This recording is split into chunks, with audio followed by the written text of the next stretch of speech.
ibintu bikomeza kuba bibi cyane mu burasirazuba bwa Kongo, ndavuga mu muji wa Goma, aho izi mbwebwe za Sarambwe zamaze kunanirwa, zamaze kurengerwa n'umuvuduko udasanzwe ugwaruka ruri hariya nyene mu muji wa Goma, aho gwahagurutse ruvuga ati tunumye turapfa, tuvuze turapfa, reka duhaguruke tugwane, twigwaneho kuko n'abatama n'abakecuru bariko barigwanaho hariya muri twigwaneho.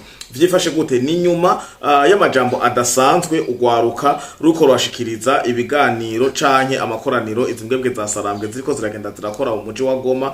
Aha ni nyuma yaho bateguye urugendo rwo kugumuka canke kwiyamiriza AFC M23 itariki 2 z'ukwezi kwa mbere ukwezi nyene turimwo, bikarangira barashwe.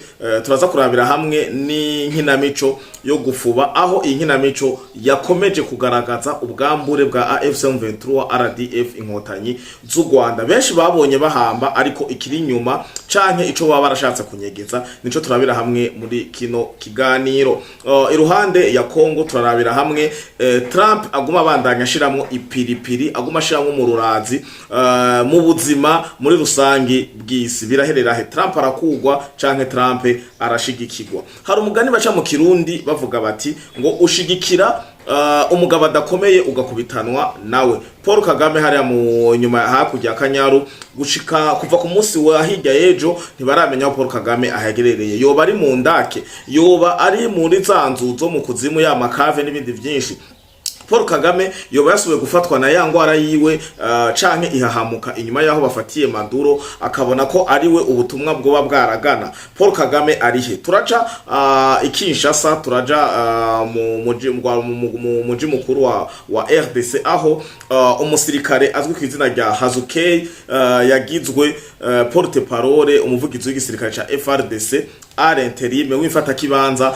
Uyu nawe akabaje gusubirira uwitwa General Major Sylvain Ekenge, akaba yazize ukuri mugabo akavuga umwanya utariwo mu gihe kitariwo. Ekenge ico yavuze n'ukuri mu gihe ivyo yavuze biherekejwe n'ukuri kwinshi kwivugirwa n'abanyarwanda, n'ama example menshi twarababwiye abakuru b'ibihugu, indongozi zimwe zimwe haba muri ivyo bihugu rutura, muri ivyo bihugu vy'Iburayi.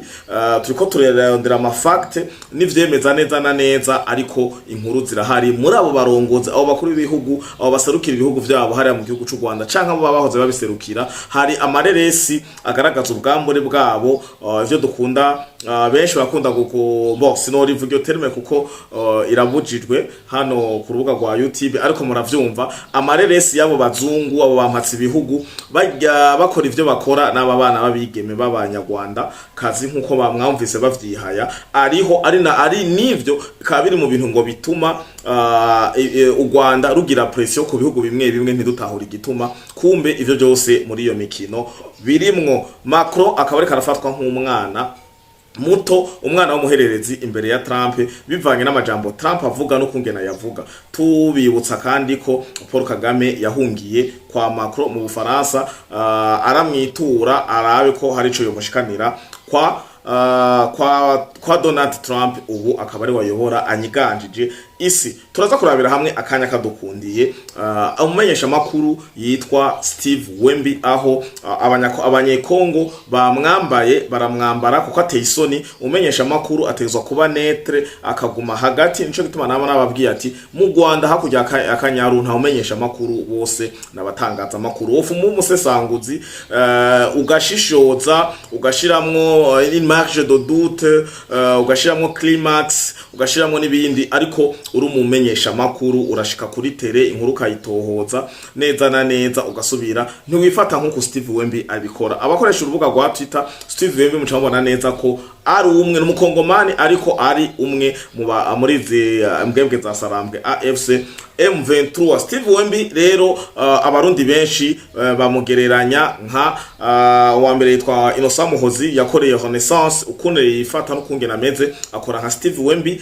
Bose turaza kurabira hamwe isano rihari, baramugereranya nka Esdras wa RFI, baramugereranya n'abandi bamenyesha makuru. Turaza kurabura urutonde hano turarufise, twabateguriye muri kino kiganiro buno busesanguzi nano makuru yo kuno munsi wa gatanu igenekerezo gicenda ukwezi kwa mbere mwaka 2026 ido nido inyuma ya kano karuhuko.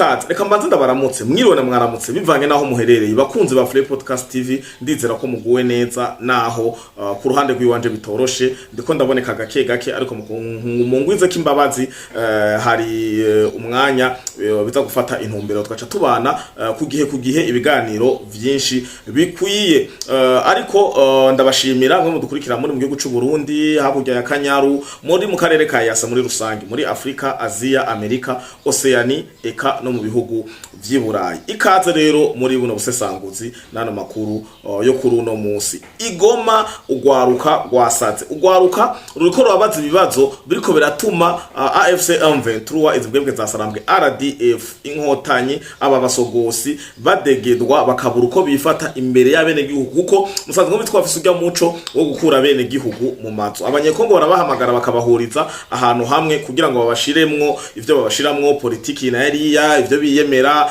amaraporo amaetadoriye kumbure ngo ivyo bamaze gushikako nibindi vyinshi bumve ngo nico abene gihugu bagona habaye rero amaincident harabaye ibintu bituma izimbwebwe za Sarambwe zifata ngo decision zigenda zitandukanye zatangaje abanyekongo ariko nkuko namana yibabwiye uko inkende yurira igiti niko ikomeza kugaragaza ubwambure bwayo vyifashe gute harabaye ibibazo by'abajene bagira nko kuri batanu nugwaruka kuko umujene ashoye kuba yubatse mugabo akabari ugwaro mu mugwi ugwaruka simprecisa neza ngo nabajene kuko sinzi ma etat civile yabo ariko nugwaruka kuko umuntu avuze umujene umengo umuntu atarubaka ubwo gwaruka rero gwarabacije ibibazo bituma izimbwebwe za Sarambwe zita ikibanza zirimwo zirareagisa ukundi kuntu byagenze gute rero harahagurutse umukobwa arabaza ati turabona ko umuji wa Goma wifashe neza nkuko mwe mu bitubwira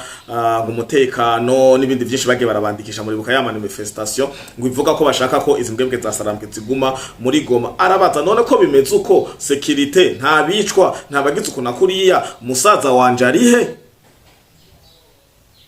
muremeza mwana twandikishije amapancarte n'ibindi byinshi mwemeza ko aho imbwebwe za Sarambwe ziri Goma na Bukavu aho ziko zirashinga imizi kuko zihamaze ikiringo c'umwaka ubu tuvugana none ko muvuga hari umutekano baticwa kuri leta ya Tshisekedi abo mwaje mukura hano musubirira muvuga ko batwica batwima amazi basubira ibinabiriya musaza wanje arihe ko mwe mutica mutanyurutse ico cabaye ikibazo kimwe giteje uruhagarara ikibazo gikurikira ni wahagura umujene hagurutse abwira izimbwebwe za Sarambwe RDF inkotanyi ababaza ati none ko misi yose mwama mudushira ku mirongo y'urugamba kubera ki mutora abajene mu mazu mukabashira ku mirongo y'urugamba urgence ya mbere nukudutwara muri mu ntambara mu gihe mwe nyene mwivugira ko Goma na Bukavu biri mu maboko meza turi muri security dufise amazi amatara internet iterambere n'ibindi byinshi bigenda bitandukanye ni gute ugwaruka bwose mufashe mu rutwara ku mirongo y'urugamba mu gihe twebwe tumuri hagati yacu harimo aba informaticiens aba soudeurs aba médecins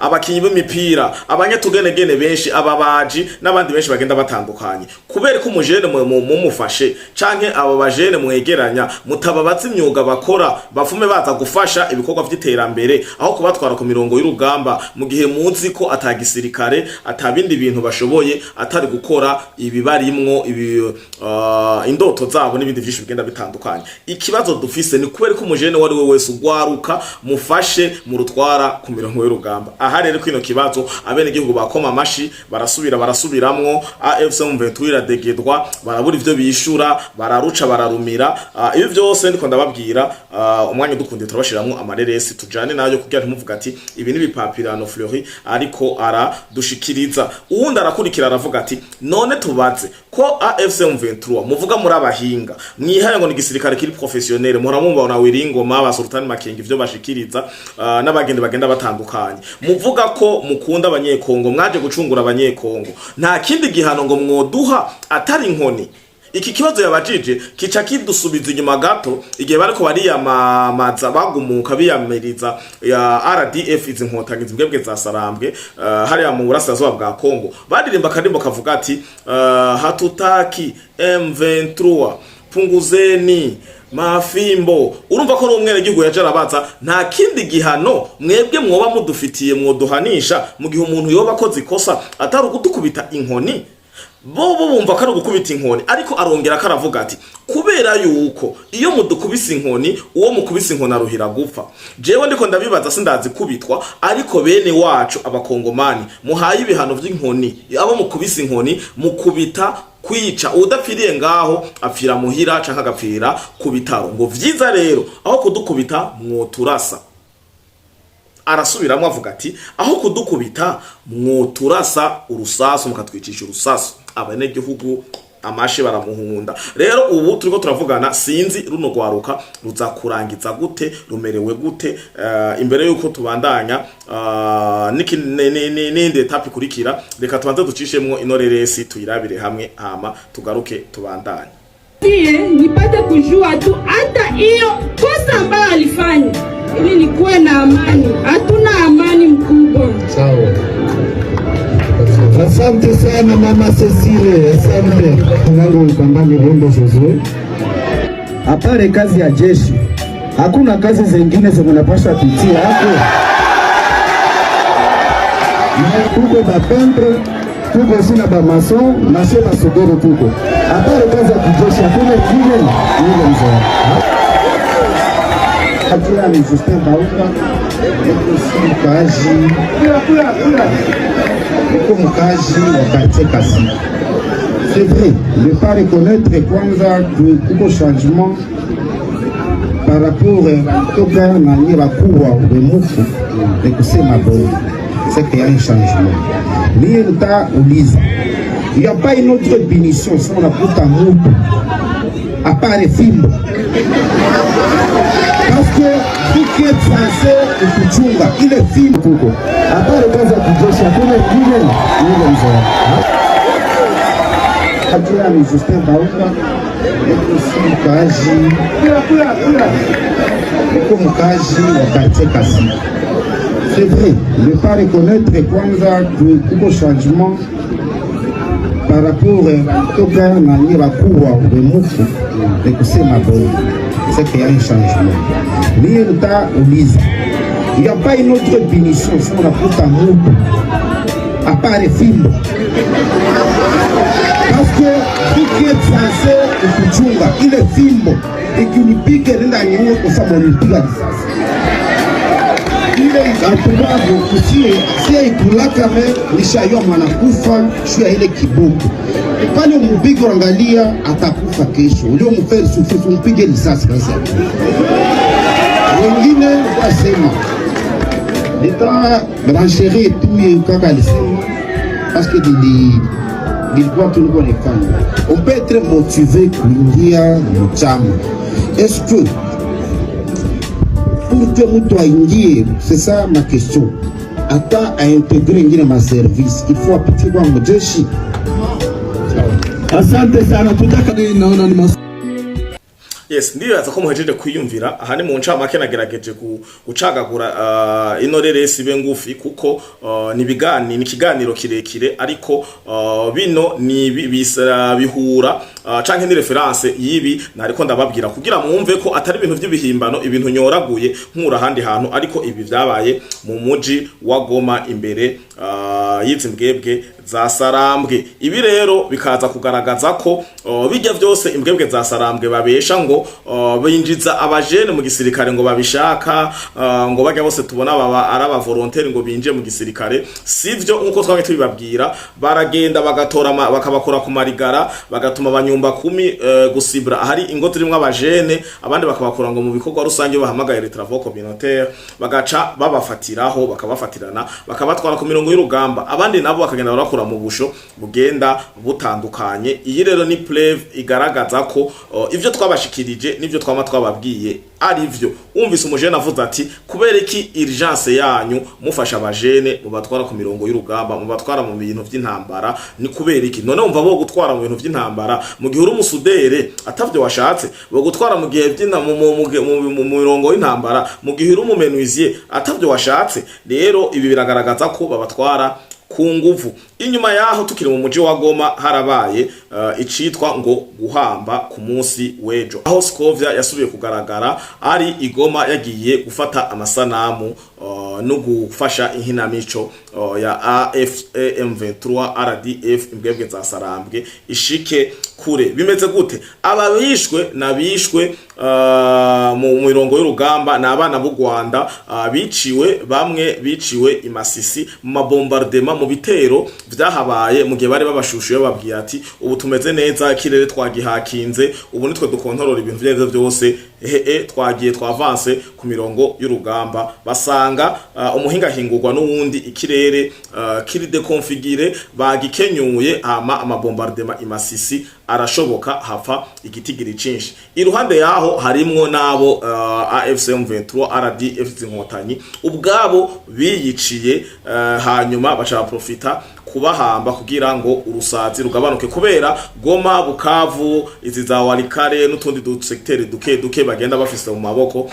Baragize ngo amanama ubushize baravuga ati tuze turagerageza kugabanya ibiziga muri circulation, kubera ngo niyo Reuters canke ngo amasatelite ariko ararondera amasanamu ntituba tuzi igihe aza kuyaronderera, ariko ivyo byose baba babibona, ejo tuzokwagirizwa massacre. Rero bakaba batoye imwe muri zo strategy yo kuvuga ngo bariko barahamba ngo abarashwe ngo abishwe babesha ngo Wazalendo n'abandi, ariko ntituzi neza ko aba bahambwe ku munsi w'ejo Igoma aribo bantu bari speciale bo bamaze gupfa kuva ubwicanyi, genocide, ubusuma, gusambanya, kuviola n'ibindi byinshi biriko birabera mu burasirazuba bwa Kongo, bitumwe n'igihugu cy'u Rwanda, bitumwe na Paul Kagame, bitumwe n'agatsiko ka RDF inkotanyi bano basogosi, ko aba bantu batagera no ku bantu barenga 50 aribo barijije canke ari bo bababaje AFC/M23 imbwebwe za Sarambwe canke abanyekongo muri rusange. Mu gihe ONI n'abandi bajejwe kugira ama statistike bagiriza leta y'u Rwanda imiliyoni zirenga 200 z'abanyekongo bishwe bapfiriye muri ino migwano yatejwe na Paul Kagame nkuko bisanzwe bizwi. Na raporo ya ONI yasohotse ejo barasubiye kwibasira canke guhadikiriza gutera umusumari kuri RDF ku basogosi b'inkotanyi na Paul Kagame. Ico kiganiro twaza kuza tugerageze tugishire mu Kirundi, hama dutahure ivyo bo baba ariko barashiramo ahane kugira twese abarundi n'abanyarwanda dusobanukirwe ivyo ko biravugirwa muri ako kanama ka ONI. Rero ibi ngo vyaragaragaje ko bariko barahamba ababo vyanse ko batwara mu Rwanda, ariko bagashima kukina inkinamico, gucurira imiryango y'abanyekongo. Mwarabonye abakobwa basize imbere nimbara bakoteshanyo, nimbara abo bakose kugira bashoboye kuba borira, ariko bikarangira bariko baratwenga. Umuntu ukabona reka atanguye mudi yo kurira, ariko bikamunanira kwifata. Ku mafoto no mu turesi turiko turasirikira, mwarabibonye mu magroup agenda atandukanye canke muri Free Podcast TV, canke batarabibona bo twandikira, ariko je ndizera neza ko aya masanamu ariko arasirikira cyane ku muvuduko udasanzwe, aho mubona abakobwa bariko baratwenga mu kibishingo canke mu kibanza cyo kurira. Tubandanye rero na Trump. Donald Trump yasinye itegeko rikura leta zunze ubumwe za Amerika mu mishinga canke mu maproje, mu migambi igera ku 66. Aha hakaba harimwo imigambi 31 ya ONI yahuza leta zunze ubumwe za Amerika na ONI. Hakaba habamo n'indi migambi 35 ataho yarihuriye no muryango w'abibumbye wa ONI. Ibi rero Trump akaba yabikoze avuze ko ashaka gushinga nkuko asanzwe abivuga, avuga ko economy canke ubutunzi bwa leta zunze ubumwe za Amerika bushita canke buriko buramera nabi, kumva zuko Amerika surtout leta ya Biden n'abandi benshi bagiye baramwitambika imbere Donald Trump bakoresheje amafaranga nabi mu kuinvestisa mu bidakenewe. Rero akaba yakuye leta zunze ubumwe za Amerika muri ayo maproje, mu gihe ashaka ayo mahera yose ahora jamwo asubire muri leta zunze ubumwe za Amerika ngo akore kwineza y'abene gihugu, ngo mu gihe iyo migambi yose atamwe ne gihugu umunyamerika yayungukamwe. Aha harimo za Onifame, za Finiwape n'ibindi byinshi bigenda bitandukanye. Kandi akaba atari intambwe ya mbere Donald Trump akoze. Muribuka ko yahagaritse imfashanyo zija muri Haser, barazigabanya ku rugezo rushimishije ku ruhande rwiwe. Muribuka ko yahagaritse ivy'imfashanyo z'imigira za USAID n'ibindi byinshi. Rero subwa mbere abikoze ari ku muvuduko udasanzwe, ntituzi umuvuduko ko uzoganisha he isi, kuko urabikora ukarendegera nkuko basanzwe bavuga mu Kirundi barendegere wabarendegere abazomugani baca buzuza, kuko numugani ntocira hano kuri Fleury Podcast TV, ariko abawutahura barawuzi. Barendegere wabarendegere yagize uko. Donald Trump arashoboye kubabona ko muri uno mwanya akomeye, ariko akabandanya akora ku bintu bikora ku bihugu mpuzamahanga canke ku ma projet agana kuri humanitaire, projets humanitaire. Sinibaza ko bino baba senatere barenga indwi baba opoza bari basanzwe baramwankiye gusinya bije Amerika ikaja mu kintu bita government shutdown y'ikiringo c'ukwezi, babibanumye aha nimba bataravuga ejo muzokuva bagize reaction kumbure, kuko ino ndabona ko harimo imigambi myinshi, imigambi 66 harimo imigambi myinshi yakora kugateka kazi na muntu ku bantu direct bitarenze gukata hirya no hino, byari bifise umumaro munini mwisi. Sinzi rero ko biza koroha ku ruhande rwabo baopoza batavuga rumwe na leta ya Donald Trump. Paul Kagame hakurya ya Kanyaru amaze imisi ataboneka, aho abene gihugu abanyarwanda muri rusangi bariko baribaza Paul Kagame arihe, ko yadisparesheje ku maradare, kataboneka ku mateleviziyo, ari muri cave, ari mu ndake, yakoze bimwe vy'aba Saddam Hussein na ba Ben Laden hariya aye bagenda kwinyegeza kugira ama satellite n'ibindi bikoresho bya Leta Zunze Ubumwe za Amerika ntibibabone. Ariko ndabibutse ko Paul Kagame yari yituye president w'Ubufaransa Emmanuel Macron ngo amushikire Donald Trump arabe ivyo bofyonda kugira amutezurire canke ngo vyorohe, kuko biri ku wundi muvuduko, naho tutariko turabona resultat ziri rapide. Ariko jewe ku ruhande rw'iwanje aho ngeza kuraba nkoresheje ijisho ya gatatu ndabona ko biri ku muvuduko udasanzwe. Ndabitse ko muza muri commentaire mukambwira Fleury turarushe, Amerika igiriki ntibibona, itariki imwe yararenze ukuna kuriya, ikintu cyose gifise strategy. Ariko naganda babwire ko Leta Zunze Ubumwe za Amerika mode operatoire bafise ntibariko barakora ibintu babanje gutangaza, kuko mwarabonye mu kurasa muri Nigeria ntawe babibwiye, mu gufata Maduro ntawe babimenyesheje, mu gufata burya bwato bw'Uburusiya ntawe babimenyesheje. Ibintu byose bako barakora biri ku muvuduko udasanzwe. Ariko ikintu gihari nuko si Amerika gusa, ibihugu byose bubiri ozage murabona amajambo bariko baraterana, yaba Uburusiya, yaba Ubushinwa, yaba Korea, yaba ibindi bihugu byose vya rutura, nivyo byari biheruka kuba biri faible mu myaka yahera, ubu bigaragara ko kumengo vyari ikomeje, kuko ravya amajambo bariko baravuga babwira Donald Trump, murabona ko hari ikintu kibari inyuma. Nuko biri rero Donald Trump yakuri inkoni ku gishitsi. Macron video mwarayibonye mba mutayibonye reka ndayishiremwo, aho Donald Trump abwira Emmanuel Macron amubwira ati urategerezwa kuduza ama pourcentage amakori y'imiti.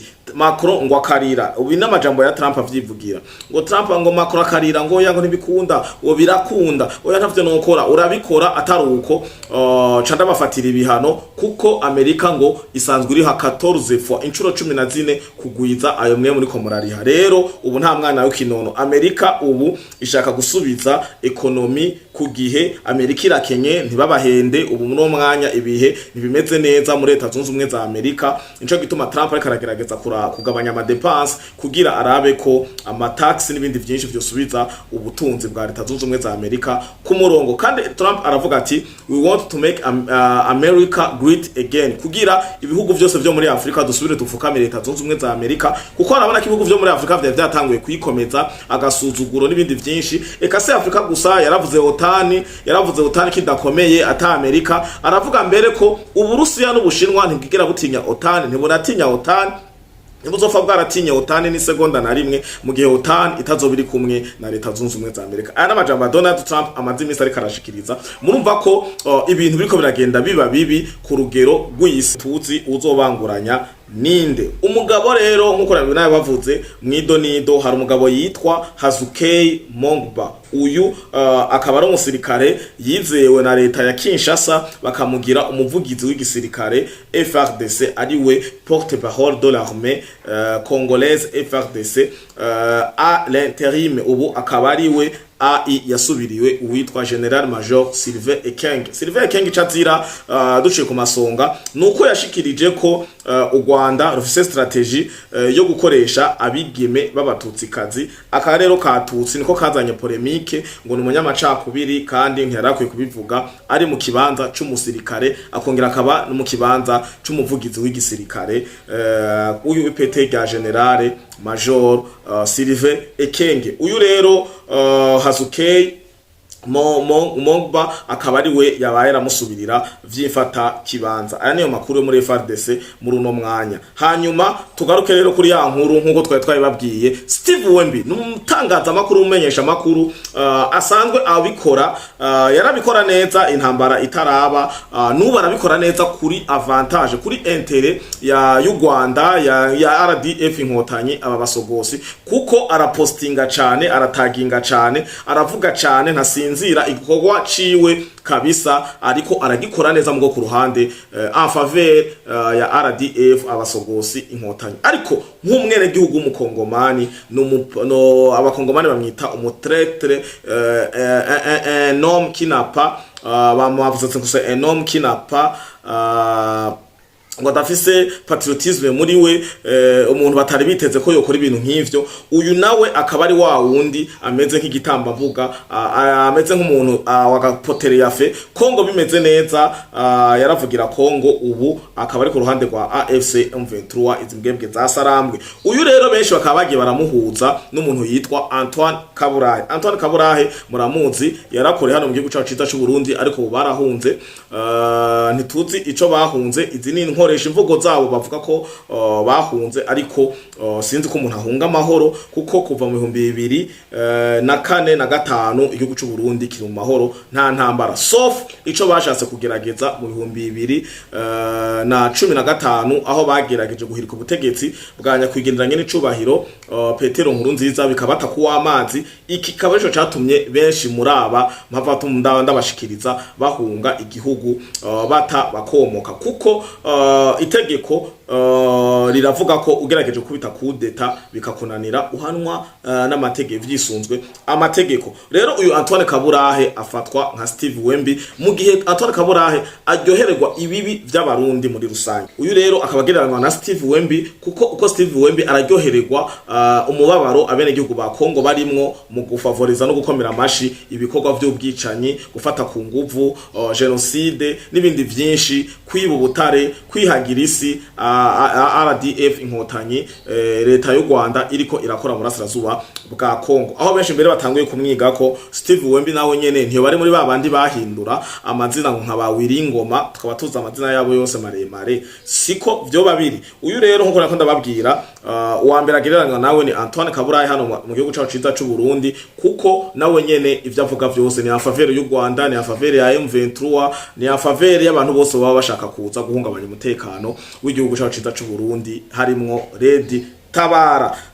Uyu rero akaba ari mu rugero rumwe na Innocent Muhozi yahora akora Renaissance yari mu menyesha makuru wa radio television Renaissance akashushanywa kandi agashirwa mu sahani imwe n'uwitwa Esdras akorera ikinyamakuru ca RFI uyu muramunzi hakongera agashirwa kandi mu gapo imwe n'uwitwa Alexis Nduhije yahora arongoye radio RPA akaba ari umuyobozi hiyo nyene ari wa MSD kandi uyu Wemby akongera agashirwa mu rugero rumwe n'uwitwa Renaud Butari. Uyu nawe akaba ari moderateur w'ibiganiro vyose vyo gucoza igihugu cy'u Burundi, ibiganiro vyose vyo gutuka abarongozi b'u Burundi, ibiganiro vyose vyo kwifatira abarundi muri rusangi mu gwara, ibiganiro vyose biza bitanga ishusho ritari giza ku gihugu cyacu ciza cy'u Burundi. Akaba ariwe mumwe mu ba moderateur canka bita aba host b'ibiganiro bikorwa na Fokode n'ibindi vyinshi bigenda bitandukanye haba harimo ba Pacifique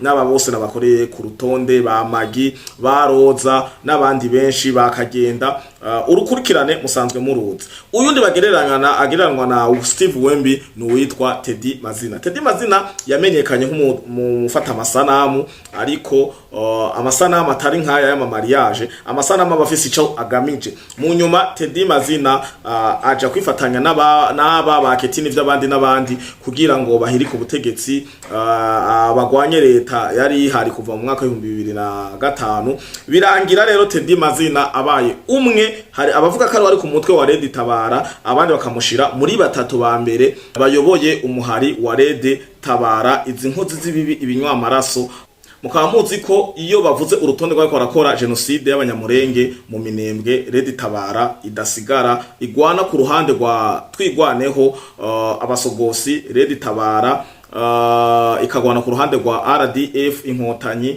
aribo bahinduye izina rya AFC M23 bageze mu burasirazuba bwa Kongo, nkuko basanzwe binyegeza banyengetera mu mazina menshi ya RCD Goma n'ibindi bizina bagiye bariyita kugira bashobore kuja guhonya ubwoko, kwihora, kwiba, kwihagira igihugu n'ibindi byinshi. Ndabakengurukire rero bakunzi ba Free Podcast TV kuri kano kanya tumaranye, munyihanganire ku mwanya dukoresheje. Ndabibutsa kandi ko nta Free Podcast TV atamwebwe, mwarahezagiwe, mugire wa gatanu mwiza, aho benshi bavuga ati debi ya weekend. Ndabifurije weekend nziza, murakoze.